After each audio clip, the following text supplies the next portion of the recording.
এই যে যারা চাকরি হারা হয়েছিলেন তাদের চাকরি বহাল থাকলো, তারা তো আনন্দ করছেন, উৎসব করছেন, কিন্তু যারা নিজেদেরকে বঞ্চিত যোগ্য প্রার্থী বলে মনে করেন তারা অখুশি। খুব স্বাভাবিকভাবেই দেখুন, লড়াইতে হার জিত দুটোই হয়। কোর্ট তো অনেক কিছুর পরে ডিপেন্ড করে রায় দান করে। কোথাও গিয়ে কার্যত কোর্ট তো এটা বললেন অনিয়ম বেনিয়ম হয়েছে, তার জন্য বলতে চাইছেন যে যারা সত্যিকারের এই দুর্নীতির শিকার, দুর্নীতিগ্রস্ত নন, সেই জায়গাটা হয়তো তারা দেখেছেন, কিন্তু তার মানে এটা নয় দুর্নীতি হয়নি এবং আমাদের অভিযোগগুলো মিথ্যা। নিশ্চয়ই এটা নিয়ে আগামীতে আমরা যেভাবে লড়ছি লড়াই জারি থাকবে। দেখুন, বিচার ব্যবস্থার ক্ষেত্রে আমরা প্রশ্ন তুলতে পারি না। আমাদের আশাবাদী ছিলাম যে এত বঞ্চিত চাকরি প্রার্থী সেই বিষয়গুলো তুলে ধরা হয়েছে, কোন দিক থেকে তারা বিচার করেছেন সেই বিষয়টা নিয়ে আমরা দেখব। আমাদের আইনজীবীদের সাথে কথা বলতে হবে। অনেক তথ্য আমরা তুলে দিয়েছিলাম।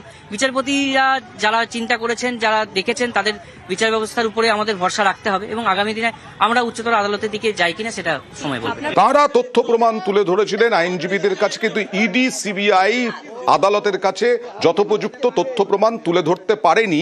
সুপ্রিম কোর্টে তারা যেতে চান বা যাবেন বলে দিয়েছেন, সেই সম্পর্কেই কথা বলছিলাম অর্ণবের সঙ্গে। অর্ণব,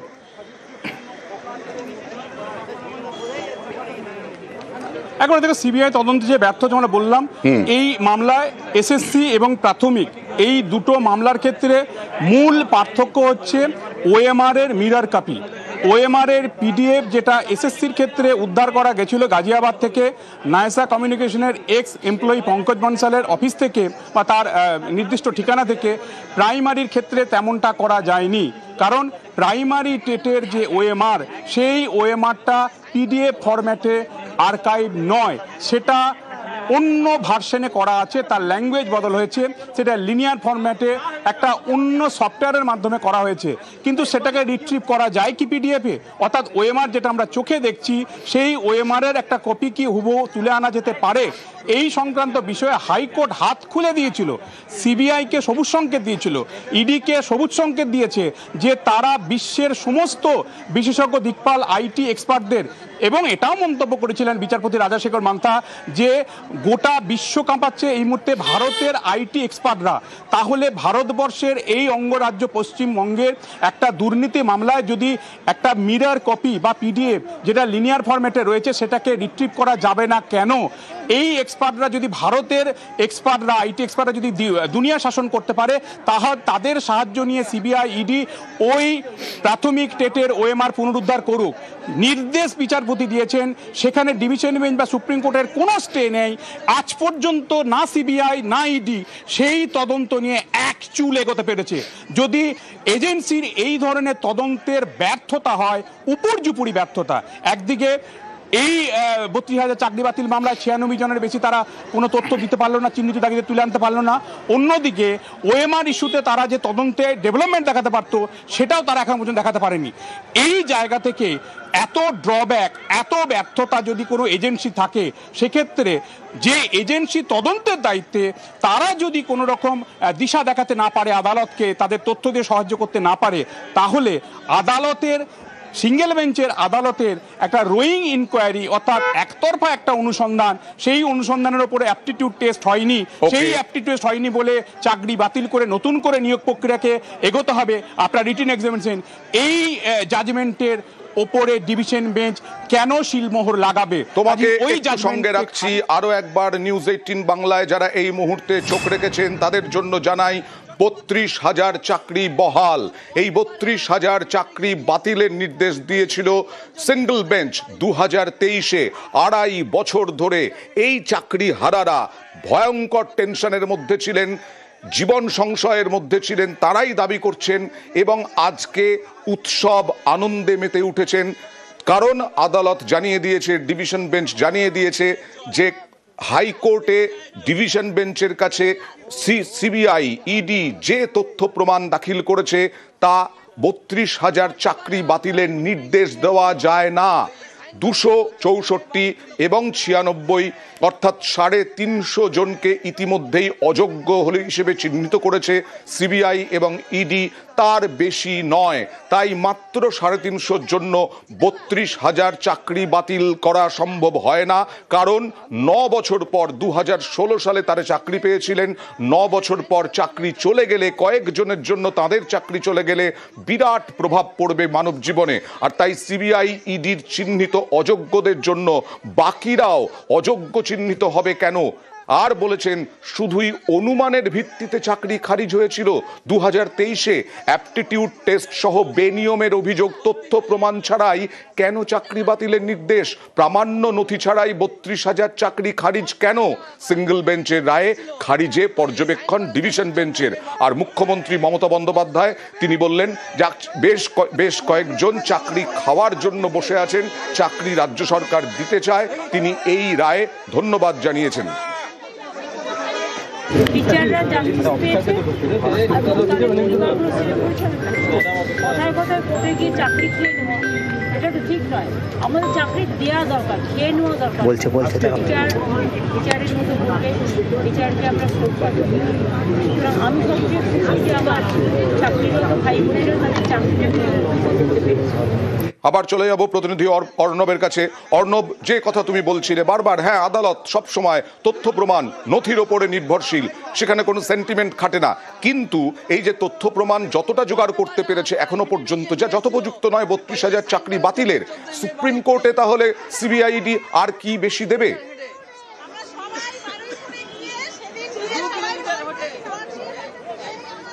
দেখো, তাদের সেই আইনি পথ খোলা রয়েছে, তারা যেতেই পারে এই নির্দেশকে চ্যালেঞ্জ করে।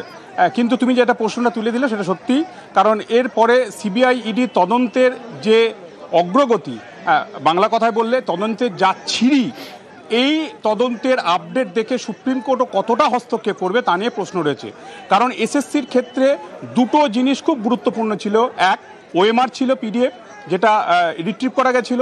আর দ্বিতীয় ছিল বাক কমিটির রিপোর্ট, অর্থাৎ আদালত নিযুক্ত অবসরপ্রাপ্ত বিচারপতি আর কে বাগের কমিটির রেকমেন্ডেশন ছিল। কার্যত এটা একটা অনুসন্ধান প্রসেস যেটা আদালত করতে পারে, আদালতের বিচারপতি সরাসরি করতে পারে না। আদালত কোনো একজন অবসরপ্রাপ্ত বিচারপতিকে তার একটা কমিটি তৈরি করে দিয়ে এই ধরনের সুপারিশ তুলে আনতে পারে, যেটা এসএসসির ক্ষেত্রে হয়েছিল। বিচারপতি হরিস্টানের ডিভিশন বেঞ্চ যেটা করেছিল, এই দুটো ছিল এসএসসির ক্ষেত্রে কার্যত মারাত্মক বান, যেটা সিবিআইয়ের পক্ষে সুবিধা হয়েছিল এই তদন্তকে এগিয়ে নেওয়ার জন্য। কিন্তু প্রাথমিকের ক্ষেত্রে এই ল্যাকুনা ছিল, অর্থাৎ কোনো ওএমআর নেই। দুই, এক্ষেত্রে অকাট্য প্রমাণ বা নথি নেই, শুধুমাত্র অভিযোগ আকারে আদালতে এসছে। এবং যে অ্যাপটিটিউড টেস্ট হয়নি বলে যে জাজমেন্টে বিষয়টি এসছে, সেটা বিচারপতি রোয়িং এনকোয়ারির একটা সুফল বা কুফল যাই বলো না কেন, সেটা এসছে। কিন্তু তার সঙ্গে প্রামাণ্য নথি নেই, যেটা ওই অ্যাপটিটিউড টেস্ট হয়নি বলে সেটাকে প্রমাণ করা যায়। তাই ওই জাজমেন্ট বাতিল। 32,000 চাকরি। অর্ণব, তুমি দেখলে হাইকোর্ট চত্বরে আজকে সকাল থেকে বহু চাকরি হারা, যাদের চাকরি বহাল রইল, তারা আজকে উৎসবে মাতলেন, আনন্দ, চোখের জল বেরোলো।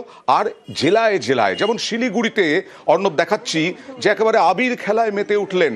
যাদের চাকরি বহাল রইল তারা আবির খেলায় মেতে উঠলেন, আবির মাখালেন, সবাইকে মিষ্টি খাওয়ালেন। 9 বছর পর চাকরি গেলে কি প্রভাব পড়বে তা টের পেয়েছিলেন এরা মাত্র 2.5 বছরেই। 2.5 বছর ধরে আইনি লড়াই লড়েছেন, আজকে সফল হলেন, আজকে সাফল্য পেলেন। তাই দেখুন খুশির হাওয়া। আজকের এই জয় নিয়ে যেটা সবার আগে বলার, প্রথমত যখন 12ই মে ঘটনাটা ঘটেছিল তখনও প্রসেস করতে পারছিলাম না যে এরকম কি হয়। পায়ের তলা থেকে মাটি সরে গিয়েছিল। কখনো ভাবিনি যে এত পরিশ্রমের পরে পাওয়া নিজের পছন্দের যে চাকরি করে আমাদের বলা হলো আমাদের চাকরিটা নাকি নেই। প্রফেশনটাকে একটা রেসপেক্টের জায়গা, শিক্ষকতা, সেই রেসপেক্টটা কোথাও গিয়ে খুব হ্যাম্পার হয়েছে। আশা করব আজকের দিনটাও মনে রাখবেন এই সমাজ মাধ্যমগুলো। আমরা কিন্তু সত্যের সঙ্গে ছিলাম এবং সত্য কোথাও গিয়ে আমাদের হঠাৎ করে একটা জীবন বেরঙিন হয়ে গিয়েছিল। আজকে আমরা আমাদের জীবনে আলো ফিরে পেয়েছি, রং ফিরে পেয়েছি। এই যে এরা চাকরি ফিরে পেয়েছেন তাতে ক্ষোভও ফেটে পড়ছে তাদের। তারা বলছেন আসলে 2023 সালে তখন রাজনৈতিক উদ্দেশ্য প্রণোদিতভাবে ওই রায় নির্দেশ দেওয়া হয়েছিল। তারা যোগ্য, তারা ঠিকঠাকভাবেই পরীক্ষা দিয়েছেন, তারা যোগ্যতার সঙ্গেই চাকরি পেয়েছেন, তাই আজকে অক্সিজেন পেলেন আর আজকের এই নির্দেশে। এবং তার সঙ্গে সঙ্গে খারিজ হওয়ায় তারা উৎসবে মেতে উঠলেন। আর এই নিয়ে রাজনৈতিক তরজাও তুঙ্গে। 2023-এ যখন নির্দেশ বাতিল হয়, অভিজিৎ গঙ্গোপাধ্যায় তৎকালীন বিচারপতি, তার নির্দেশে বাতিল হয় 32,000 চাকরি, তখনও রাজনৈতিক তরজা, আজকেও রাজনৈতিক তরজা। দেখুন, মহামান্য কলকাতা হাইকোর্টের রায় কার্যত ঢাকি সমেত বিসর্জন হলো বাংলা বিরোধী জমিদারদের। এর আগে অভিজিৎ গাঙ্গুলি, উনি বিচারপতি ছিলেন না বিজেপির দালাল ছিলেন আজকে পরিষ্কার। অভিজিৎ গাঙ্গুলি রায় দিয়েছিলেন 32,000 চাকরি খাওয়ার জন্য। আজকে মহামান্য হাইকোর্টের রায়ে প্রমাণ হলো যে রাজ্যের নিয়োগ সঠিকভাবে হয়েছিল। শুধু তাই নয়, এই রামবামের অতৃপ্ত যৌথ প্রেতাত্মা, এই কাকচিল শকুনরা ওত পেতে বসেছিল নির্বাচনের আগে চাকরি খেয়ে বাংলার যুবক যুবতীদের, বাংলার শিক্ষিত সমাজকে, তাদের মেরুদণ্ডটাকে ধ্বংস করে দিতে। যারা এতগুলো মানুষের চোখের জলের বিনিময়ে ভোট জিততে চেয়েছিল, বাংলার মানুষ তাদেরকে ক্ষমা করবে না। কোনো জজের যদি পলিটিক্যাল এজেন্ডা থাকে, যেমন অভিজিৎ গঙ্গোপাধ্যায় ছিলেন মাননীয় বিচার, সেই পলিটিক্যাল এজেন্ডা নিয়ে যখন তিনি তখন বিচার করেন, তখন বিচার ব্যবস্থা ফল্টি হয়ে যায়, সেটা দেখাই যাচ্ছে। এখনও আমরা দেখতে পাচ্ছি যে group of CPM lawyers, they are getting intelligences in the high court.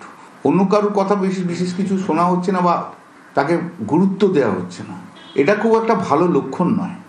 বিচার ব্যবস্থায় বিচার যারা করবেন তারা রাজনীতির ঊর্ধ্বে উঠে, যা নিজস্ব বায়াসনেসের ঊর্ধ্বে উঠে তাদেরকে করতে হবে।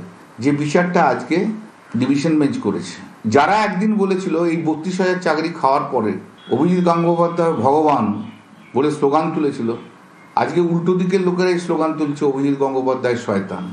বিচার ব্যবস্থাটাকে পুরো পলিটিক্যালি মোটিভেটেড যিনি করেছেন, তিনি হচ্ছেন অভিজিৎ গঙ্গোপাধ্যায়।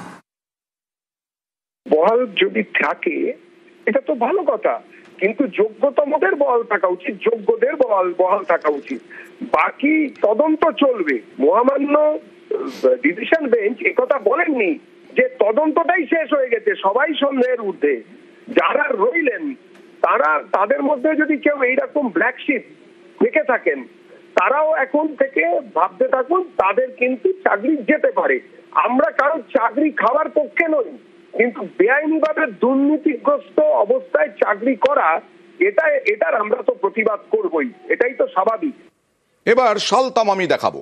32,000 চাকরি বাতিল মামলায় 6 মার্চ 2014 ফর্ম ফিল আপের বিজ্ঞপ্তি, 20 লক্ষের বেশি ফর্ম ফিল আপ।